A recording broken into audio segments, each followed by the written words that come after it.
السلام علیکم ورحمۃ اللہ وبرکاتہ۔ رمضان کا مہینہ یہ بڑا برکت والا مہینہ اور بڑی فضیلتوں والا مہینہ ہوتا ہے۔ اللہ رب العزت کے فضل اور کرم کا اندازہ آپ اس سے لگا سکتے ہیں کہ رمضان کے مہینے میں ایک نفل عبادت کا ثواب فرض کے برابر ہو جاتا ہے اور ایک فرض کا ثواب 70 فرض کے برابر ہو جاتا ہے۔ آپ اندازہ کیجئے کہ رمضان کا ایک ایک منٹ ایک ایک لمحہ کتنا قیمتی ہے۔ آئیے میں آج آپ لوگوں کو بتاتا ہوں کہ رمضان کے مہینے میں ہمیں کون کون سی عبادتیں خاص طور پر کرنا چاہیے اور کون سی عبادتوں کا رمضان کے پورے مہینے معمول بنا لینا چاہیے۔ اگر ہم یہ معمول بنا لیں اپنا، جو آج میں آپ لوگوں کو نمازیں بتاؤں گا، بہت ساری نفلیں، بہت سارے ذکر و اذکار کے طریقے بتاؤں گا، اور یہ ساری کی ساری چیزیں وہ ہیں جو رسول اللہ صلی اللہ علیہ وسلم رمضان کے مہینے میں کرا کرتے تھے، تو انشاءاللہ رمضان کی برکتیں اور رمضان کی فضیلتیں ہمیں بہت زیادہ حاصل ہو جائیں گی۔ نبی کریم صلی اللہ علیہ وسلم تہجد خاص طور پر پڑھا کرتے تھے، اور پیغمبروں پر تو تہجد کی نماز فرض تھی۔ حضور علیہ الصلوۃ والسلام نے کبھی بھی پوری زندگی میں تہجد کی نماز مس نہیں کی۔ تو رمضان کے مہینے میں جب ہم لوگ سحری کے لیے اٹھتے ہیں تو سب سے پہلا کام جو ہمیں کرنا ہے وہ ہے تہجد کا اہتمام۔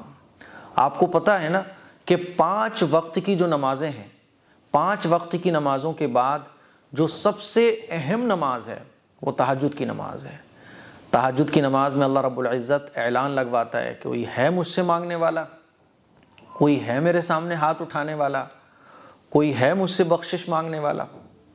اللہ تعالیٰ اعلان لگواتا ہے، اور تہجد کے وقت میں جو بندہ اللہ سے دعا کرتا ہے تو اللہ تعالیٰ کو اس بندے پر پیار آتا ہے۔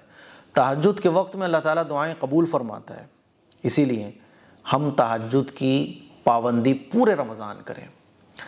اور تہجد کی نماز پڑھنا یہ بھی بڑا آسان ہے۔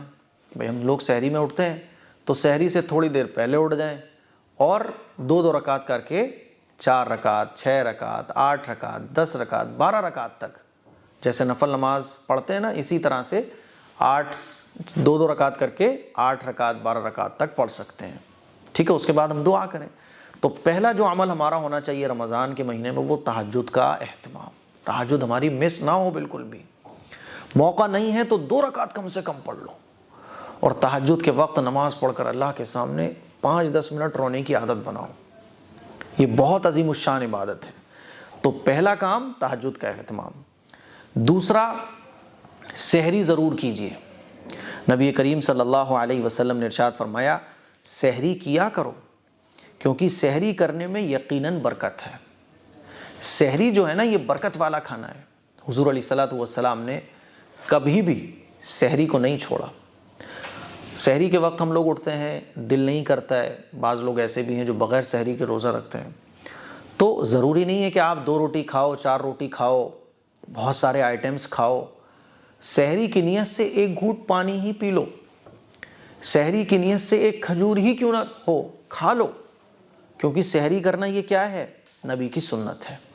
تو دوسرا عمل ہے کہ سحری ہمیں پابندی سے کرنی ہے، سحری مس نہیں کرنی ہے۔ تیسری عبادت جو رمضان کے مہینے کی ہے وہ ہے روزہ۔ روزہ کسی بھی صورت میں ہمیں مس نہیں ہونے دینا۔ ہاں، جو شریعت نے وجہ بتائی ہیں کہ بھئی ان وجہ میں ہم روزہ چھوڑ سکتے ہیں، جیسے مان لیجیے حاملہ عورت ہے، یا کوئی بیمار ہے، یا کوئی سفر پر ہے، یا کوئی بہت بوڑھا ہے نا، تو شریعت نے جن چیزوں میں اجازت دی ہے کہ آپ روزہ چھوڑ سکتے ہو، اگر وہ وجہ آپ میں پائی جا رہی ہیں تو آپ روزہ چھوڑ سکتے ہو۔ باقی نارمل حالات میں روزہ نہیں چھوڑنا چاہیے۔ چاہے 1 مہینے ہمیں کام بند کرنا پڑے اپنا، جیسے مان لیجیے کسی کا کام اتنی محنت کا ہے کہ اگر وہ کام کرے گا تو روزہ نہیں رکھ سکتا، تو 11 مہینے وہ تیاری کرے کہ رمضان کے مہینے مجھے روزے رکھنا ہے، کہ رمضان کے مہینے میں کام چھوڑ دو لیکن روزہ نہیں چھوٹنا چاہیے۔ ہماری حالت آج کل یہ ہے کہ کام نہیں چھوٹے گا چاہے روزہ چھوٹ جائے، حالانکہ ہونا یہ چاہیے کہ کام چھوٹے تو چھوٹ جائے۔ 11 مہینے آپ رمضان کے مہینے کی تیاری کرو کہ رمضان کے مہینے میں مجھے کمانا نہیں ہے، بیٹھ کے صرف روزے رکھنا ہے، عبادت کرنی ہے۔ لیکن رمضان کا روزہ چھوڑنا یہ بالکل بھی جائز نہیں ہے۔ رسول اللہ صلی اللہ علیہ وسلم نے رمضان کے ایک روزے کی فضیلت کو بیان کرتے ہوئے فرمایا کہ جو شخص بغیر کسی شرعی عذر کے 1 دن رمضان کا روزہ چھوڑ دے اور پھر تمام عمر کے روزے بھی رکھے تو اسے ایک روزے کا بدلہ نہیں مل سکتا۔ آپ اندازہ کیجئے کہ ایک روزے کی فضیلت کتنی زیادہ ہے۔ تو رمضان کا روزہ نہیں چھوٹنا چاہیے۔ کمزوری آ رہی ہے برداشت کر لو، چکر آ رہے ہیں تھوڑے سے برداشت کر لو، ہے نا، کیونکہ رمضان کے جو روزے ہیں نا وہ ہیں ہی اسی لیے کہ اللہ کی محبت میں ان تمام چیزوں کو فیس کرنا۔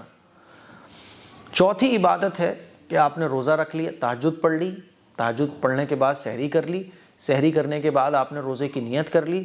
اب چوتھی عبادت ہے فرض نمازوں کی پابندی۔ آپ لوگوں کو پتہ ہے یہ جو 5 وقت کی نمازیں ہر مسلمان پر فرض ہیں، یہ کتنی اہم ہیں۔ آخرت کے میدان میں سب سے پہلے جو حساب ہوگا وہ نمازوں کا ہوگا، اور جس کی نماز ٹھیک ہوں گی تو باقی سارے اعمال بھی اس کے ٹھیک ہو جائیں گے۔ اسی لیے نمازوں کا اہتمام۔ کوئی آدمی اگر روزہ رکھتا ہے اور نماز نہیں پڑھتا، یا نمازیں چھوڑ دیتا ہے، نمازیں قضا کر دیتا ہے، یا جماعت سے نماز نہیں پڑھتا، تو وہ بڑے ثواب سے محروم ہو گیا۔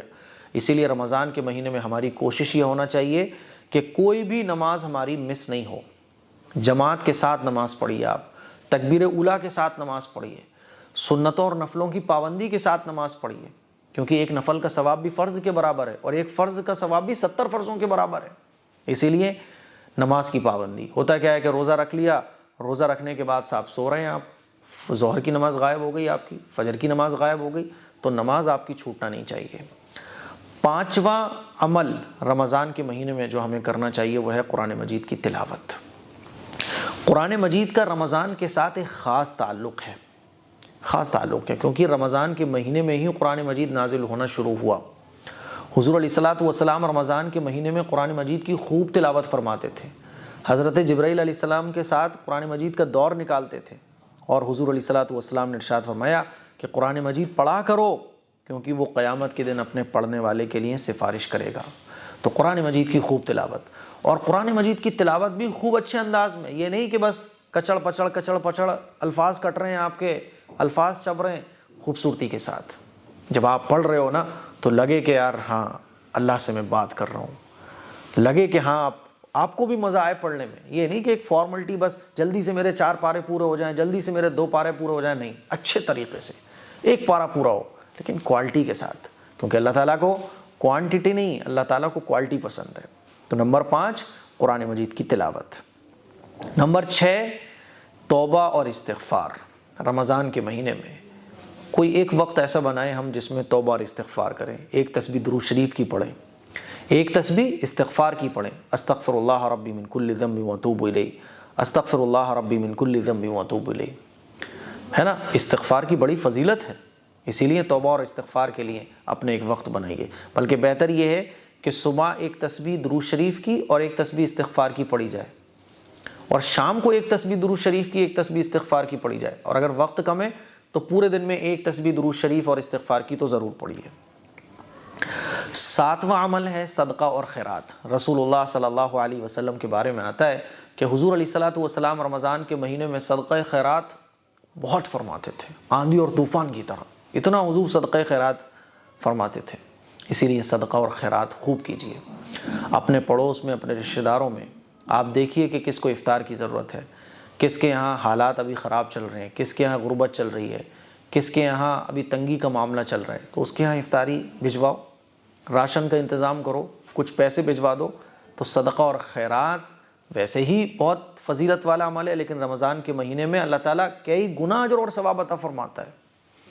تو زکوٰۃ، صدقہ اور خیرات خوب نکالیے آپ۔